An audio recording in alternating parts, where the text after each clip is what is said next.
Sahyadri top 10 news या बातमीपत्राचे प्रायोजक आहेत Mac care super speciality hospital Ahmednagar.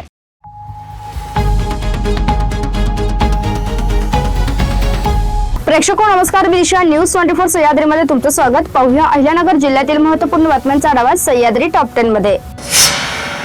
पंतप्रधान नरेंद्र मोदी यांनी मन की बात या मासिक रेडिओ कार्यक्रमातून देशवासियांना संबोधित करताना जल संरक्षण हा लोक चळवळीचा भाग बनवण्याचा दिलेला संदेश प्रेरणादायी असल्याची प्रतिक्रिया जलसंपदा मंत्री राधाकृष्ण विखे पाटील यांनी व्यक्त केली। पंतप्रधान नरेंद्र मोदी यांच्या मन की बात कार्यक्रमाचा 132वा भाग अनेक विषयांच्या माहितीने वेगवेगळेपण दर्शवणारा होता। यामध्ये प्रामुख्याने जन आंदोलनातून कॅच द रेन उपक्रमाची मांडलेली संकल्पना पाण्याचा प्रत्येक थेंब वाचवण्यासाठी उपयुक्त ठरणारी असल्याचे मंत्री विखे पाटील म्हणाले आहेत।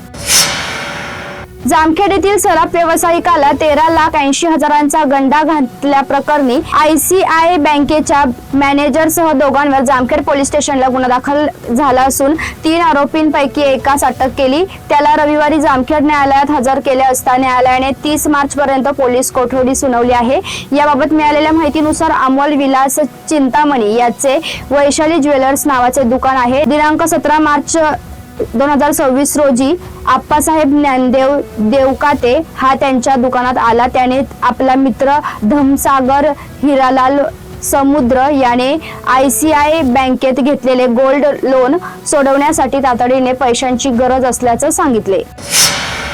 आवरी तालुक्यातील देवळाली प्रवरा येथील आंबी स्टोअर परिसरातील एका व्यक्तीचा मृतदेह विहिरीत तरंगलेल्या अवस्थेत आढळून आल्याची धक्कादायक घटना रविवारी दुपारी 2 वाजता उघडकीस आली। या घटनेमुळे परिसरात एकच खळबळ उडाली आहे। देवळाली प्रवरा परिसरातील आंबी स्टोअर येथील बाळासाहेब कोंडीराम गोलवड हे गेल्या 3 ते 4 दिवसांपासून बेपत्ता होते। जामखेड शहरात सध्या कॅफे हाऊसच्या नावाखाली अश्लील चाळे आणि अनैतिक कृत्य सुरू असल्याचं धक्कादायक वास्तव समोर आलं आहे। शैक्षणिक संस्थांच्या परिसरात आणि मुख्य रस्त्यावर छुप्या पद्धतीने चालवणाऱ्या या गोरधंद्यामुळे सुजाण नागरिक आणि पालकांमध्ये संतापाची लाट उसळली असून या प्रकरणांना कोणाचा छुपा पाठिंबा आहे अशी चर्चा आता शहरात रंगू लागली आहे। जिल्हा परिषद शिक्षण विभागामार्फत कुसुमाग्रज वाचन अभियान उपक्रमाअंतर्गत तालुक्यातील भालगाव शाळेतील इयत्ता 6वीच्या विद्यार्थ्यांनी दरमहा खाऊचे पैसे एकत्र करत विद्यार्थ्यांसाठी ज्ञान किरण वर्तमानपत्र वाचनालय सुरू केले असून त्यातून विद्यार्थ्यांना विविध बातम्या लेख वाचत जगाची वाचन सफर घडत आहे। सह्याद्री टॉप 10 मध्ये घेऊया एक छोटीशी विश्रांती। रोखोक पत्रकारिता, निर्भीड बाणा आणि कणखर भूमिका, महाराष्ट्राचा सखा, सत्याचा पाठीराखा, शब्दांचं सामर्थ्य, विश्वसनीयतेची उंची, न्यूज 24 सह्याद्री। विश्रांतीनंतर तुमचं पुन्हा एकदा स्वागत। पाहूया पुढील बातम्या। पाथर्डी येथील ST आग्रात डिझेलच्या तीव्र टंचाईमुळे बस सेवा पूर्णपणे विस्कळीत झाली आहे। तब्बल 30 बस गाड्या जाग्यावरच उभ्या राहिल्या आहेत। त्यामुळे लांब पल्ल्याच्या अनेक गाड्या रद्द झाल्याने प्रवाशांना मोठा मनस्ताप सहन करावा लागत आहे। डिझेल अभावी रविवारी सकाळपासूनच आग्रातील बहुतांश गाड्या डेपोमध्येच उभ्या राहिल्या। सकाळी 8:30 वाजताची कल्याण, 9ची नाशिक, 11ची पुणे, दुपारी 12 वाजताची सोलापूर तसेच दुपारनंतरची वल्लभनगर अशा महत्त्वाच्या लांब पल्ल्यांच्या गाड्या धावू शकल्या नाही आहेत। पारनेर तालुक्यातील निगोज येथील स्टेट बँक ऑफ इंडियाचे ATM मशीन फोडून चोरी करण्याचा प्रयत्न करणाऱ्या एका सराईत गुन्हेगाराला पारनेर पोलिसांनी अटक केली आहे। संदीप भजन सिंग असे अटक करण्यात आलेल्या आरोपीचे नाव आहे।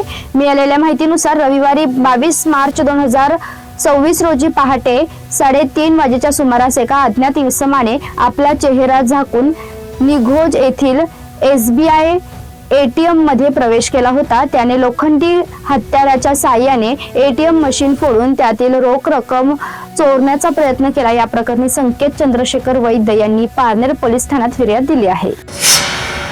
कांदा उत्पादक शेतकऱ्यांच्या प्रश्नावर कायमस्वरूपी तोडगा काढण्यासाठी प्रशासनाने विशेष कृती आराखडा तयार केला। या अंतर्गत राज्यात कांदा महाबँक उभारण्यात येणार असून समृद्धी महामार्गावर 5 ठिकाणी कांदा बँक उभारल्या जातील। या माध्यमातून कांद्याची साठवण, वर्गीकरण, वेष्टन व मूल्यवर्धन करणाऱ्यांवर भर दिला जाणार आहे, असे पणन व राज्य शिष्टाचार मंत्री जयकुमार रावल यांनी रविवारी येथे सांगितले. संगमनेर तालुक्यातील धारफळ बुद्रुकसह परिसरात रविवारी सायंकाळी वादळी वाऱ्यासह गारपीट आणि पावसाने पिकांचे आणि घरांचे मोठे नुकसान झाले. यात उडालेला पत्रा लागून एक मुलगी जखमी झाली. नुकसानीबाबत अधिक माहिती गोळा करण्याचे काम रात्री उशिरापर्यंत सुरू होते. रविवारी सकाळपासूनच वातावरण बदल झाला होता. ढगाळ वातावरणामुळे पाऊस पडण्याची शक्यता वर्तवली जात असताना सायंकाळी 5च्या सुमारास वादळी वाऱ्याला सुरुवात झाली.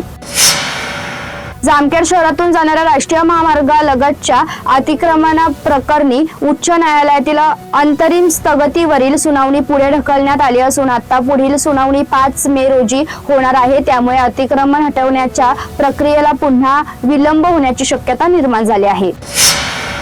सह्याद्री टॉप 10 मध्ये आपण इथेच थांबतोय, मात्र तुम्ही पाहत राहा news 24 Sahyadri. Sahyadri top 10 news या बातमीपत्राचे प्रायोजक होते Mac care super speciality hospital Ahmednagar. शब्दांचं सामर्थ्य, विश्वसनीयतेची उंची. न्यूज 24 सह्याद्री.